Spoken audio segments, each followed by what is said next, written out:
जय श्री श्याम सभी श्याम प्रेमियों को। कैसे हैं आप सभी? आशा करती हूँ बांके बिहारी जी की कृपा से आप सभी कुशल मंगल होंगे। आज मैं आपके समक्ष लेकर आई हूँ कि तुलसी माला हमें क्यों पहननी चाहिए, इसके विषय में बताने के लिए, जानकारी देने के लिए। तुलसी माला, जैसे ये मैंने जो कंठी पहनी हुई है ना तुलसी माला, तो ये हमें क्यों पहननी चाहिए, कैसे पहननी चाहिए, कैसे धारण करनी चाहिए, हमें सब पता होना चाहिए ना। ये नहीं कि हम ली उठा के बाजार से खरीदी और हमने पहन लिया, ऐसे नहीं होता। ये भगवान की एक बहुत दिव्य वस्तु है, तो इसको धारण करने का भी नियम होता है, तरीका होता है। और ये सबसे पहली बात तो हम अपने मन को ये बताएं कि हमें क्यों पहननी चाहिए, तो वो मैं आज आपको बताने के लिए आई हूँ। पहले भगवान का नाम का जयकारा लगाते हैं, बोलो बांके बिहारी लाल की जय, राधा रानी सरकार की जय। तो तुलसी माला को किसी भी आयु के बच्चे, स्त्री, सुहागिन स्त्री, जो वैधव्य अगर जीवन कोई बिता रही है वो स्त्री, कोई भी पुरुष जो श्री हरि विष्णु भगवान का, नारायण का उपासक हो, भगवान श्री कृष्ण की भक्ति करता हो, भगवान श्री श्याम की भक्ति करता हो, लाडली जी का भक्त हो, वो इसको धारण कर सकता है, वो इसको पहन सकता है। मेरे लाडली जी के, राधा कृष्ण के, श्याम जी के जो भक्त हैं वो सब तुलसी माला को धारण कर सकते हैं। अब प्रश्न आता है कि हमें तुलसी माला धारण क्यों करनी चाहिए? क्योंकि अगर तुम अब किसी बच्चे को बोलो कि तुलसी माला पहन लो, या आज की युवा पीढ़ी को बोलो, तो वो पहले पूछते क्यों पहने हम, पहले हमें ये बताओ।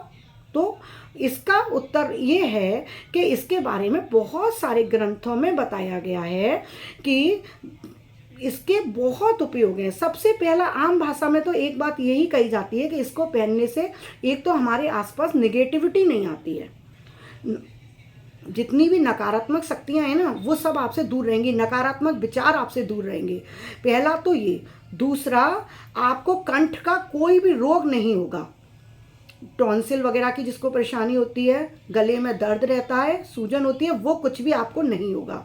तीसरा, जिसको साइनस की प्रॉब्लम होती है, कोल्ड होता है, और जिसको गले में इधर थायराइड ग्रंथि होती है, उसकी समस्या होती है, बढ़ रही है या घट रही है हार्मोन्स उसका, तो वो भी तुलसी माला को पहनने से सब नियंत्रित रहता है। ज्योतिष में भी हमारे कहा गया है कि जो तुलसी माला को धारण करता है उसका बृहस्पति ग्रह उच्च का हो जाता है, क्योंकि विष्णु भगवान की है। विष्णु भगवान का ग्रह कौन सा है? बृहस्पति। तो जब हम तुलसी माला को धारण करेंगे तो हमारा बृहस्पति उच्च हो जाएगा, और बृहस्पति उच्च हो जाएगा तो बृहस्पति भगवान सब मंगल काम करने लगेंगे हमारे जीवन में, सब अच्छा ही अच्छा करेंगे। तो इसलिए इसके संबंध में भगवान के बहुत सारे भक्तों की भाषा में भी कहा गया है कि तुलसी के द्वारा जब हम भक्त कहते हैं कि जब हम भगवान को भोग लगाते हैं तो भगवान बिना तुलसी के तो भोग भी ग्रहण नहीं करते। आपने कभी सुना है कि भगवान को भोग लगाया और बिना तुलसी पत्र के लगाया और भगवान ने भोग ले लिया? श्री हरि का भोग तो बिना तुलसी के कभी नहीं होता, वो तो अधूरा है, भगवान ग्रहण करेंगे ही नहीं। तो हमारा इतना पापी शरीर, इतने बुरे कर्म हम जो करते रहते हैं, इतना पापी शरीर है, तो इस पापी शरीर को भगवान कैसे ग्रहण करेंगे? तो इसको भगवान को समर्पित करने के लिए हमें अपने गले में तुलसी माला डालनी चाहिए, जिससे भगवान इस पापी शरीर को ग्रहण कर लें, तुलसी से हमारा शरीर पवित्र हो जाए।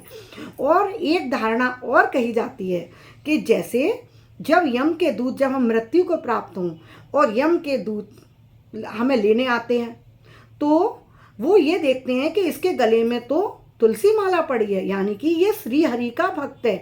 तो यम के दूत उसको नहीं लेके जाते, वो वापस चले जाते हैं, और उनको विष्णु भगवान के सेवक आते हैं, द्वारपाल आते हैं और उसको लेकर जाते हैं।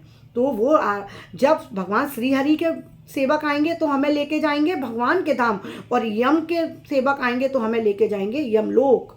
तो हमें उससे बचना है, हमको यमलोक नहीं जाना, हमें तो गोलोक धाम जाना है ना, स्वर्ग में भगवान के पास जाना है ना, बैकुंठ जाना है। तो इसीलिए हमको तुलसी माला धारण करनी चाहिए। जैसे जब एक कुत्ते के गले में पट्टा डाल देते हैं तो उसका मालिक कौन है पता होती है? वो पालतू है। सब लोग कहने लगता है ये तो पालतू है, अगर वो सड़क पे भी घूमने निकल गया है, भाग गया है घर से, तो भी कहते हैं किसी का पालतू जानवर है। ऐसे ही जब हमारे गले में तुलसी माला है तो कोई दूर से भी कह देगा ये श्री हरि के भक्त हैं, इस पर उंगली नहीं, इससे तुमने पंगा लिया तो भगवान देखेंगे। तो भगवान की दृष्टि हमारे पास सीधी पड़ने लगती है, क्योंकि भगवान हमें हजारों की भीड़ में भी दूर से पहचानना शुरू कर देते हैं कि इसके गले में तो मेरी कंठी है। हम भगवान के पक्के वाले भक्त बन गए। तो ये एक, जैसे कि नदी में नाव होती है लकड़ी की, और वो नाव हमें नदी पार करवा देती है, ऐसे ही ये काष्ठ की बनी हुई तुलसी माला हमें बैकुंठ की जो बैतरणी नदी होती है बीच में, उससे हमारा भवसागर पार करवा देती है और हमें बैकुंठ को लेकर जाती है। इसको पहनने से सबसे बड़ी बात, आपका व्यक्तित्व निखरता है। आप जो भी बात करते हैं उसका सबके ऊपर सकारात्मक प्रभाव पड़ता है। आपका व्यक्तित्व आकर्षित हो जाता है, सबको आकर्षित लगता है, सकारात्मक लगता है। किसी भी सबसे पहले अब हमें ये जानना है कि इसको हमें धारण करने की विधि क्या है और ये कैसे धारण करनी चाहिए। पहले तो ये गुरु जो दीक्षा देते हैं ना, वो अपनी तुलसी कंठी माला देते हैं, आप उसको धारण कर सकते हैं। उनके द्वारा दी हुई कंठी माला मिली फिर तो बहुत ही अच्छा। लेकिन यदि किसी ने गुरु दीक्षा नहीं ली है तो आप बाजार से लाकर तुलसी माला को एक दिन पहले घी में डुबो दो। थोड़ा सा घी लो कटोरी में, उसमें घी में डुबो दो, जिससे उसकी अब जीवन काल तुलसी माला का बढ़ जाएगा, वो खंडित नहीं होगी। फिर दूसरे दिन उसको बृहस्पति वाले दिन पे धारण करो। सबसे पहले उसको पूजा करते समय भगवान के सामने एक कटोरी में पंचाभिषेक बनाओ और उसमें उसको डुबो दो। फिर उसको गंगा जल से धोकर दोबारा श्री हरि भगवान को, लक्ष्मी नारायण को, लड्डू गोपाल को धारण करवाओ थोड़ी देर के लिए। फिर उसको निकाल कर भगवान से लेकर, उनसे आज्ञा लेकर अपने गले में धारण करो, तब वो पवित्र होती है। ऐसे नहीं कि आपने सीधे बाजार से खरीदी और अपने गले में पहन ली। ये कोई जेवर नहीं है, ज्वेलरी नहीं है जो आपने बस लिया सौंदर्य के लिए पहन लिया। ये भगवान का दिव्य आभूषण है, भगवान का आभूषण है, जिससे भगवान प्रसन्न होते हैं। और जिस चीज़ से भगवान प्रसन्न होते हैं तो उसके लिए हमें तरीके से काम करना पड़ेगा ना, क्या करना है क्या नहीं करना है ये भी सोचना और समझना पड़ेगा ना। तो बृहस्पति के दिन धारण करनी है, या भगवान की कोई अच्छी तिथि जैसे एकादशी है, पूर्णिमा है, जन्माष्टमी है, राधा अष्टमी है, अच्छी तिथियों को अच्छे दिन धारण करोगे तो उसके अच्छे फल आएंगे। अगर करने को आप किसी भी दिन कर लो, किसी भी तिथि कर लो, लेकिन कोई भी काम करते समय आपको ये सोचना होता है ना कि इसका हमें फल जल्दी से जल्दी मिले और सारे प्रभाव हमारे जीवन में सकारात्मक आए, हमें सब कुछ अच्छा ही अच्छा मिले। तो उसके लिए जैसे मैंने बहुत सारे ग्रंथों में पढ़ा है वो मैं आपको बता रही हूँ कि उसको विधि विधान से यदि आप करोगे तो आप खुद ही देखोगे, मुझे कमेंट बॉक्स में बताओगे कि हाँ आपने बताया और हमने किया तो वाकई में हमारे जीवन में बहुत परिवर्तन आया है। तो आप ये करके ज़रूर देखिएगा और आपको मेरी ये वीडियो कैसी लगी तुलसी माला के संदर्भ में वो ज़रूर बताइएगा। अभी के लिए मैं आपसे आज्ञा लेती हूँ। राधे राधे।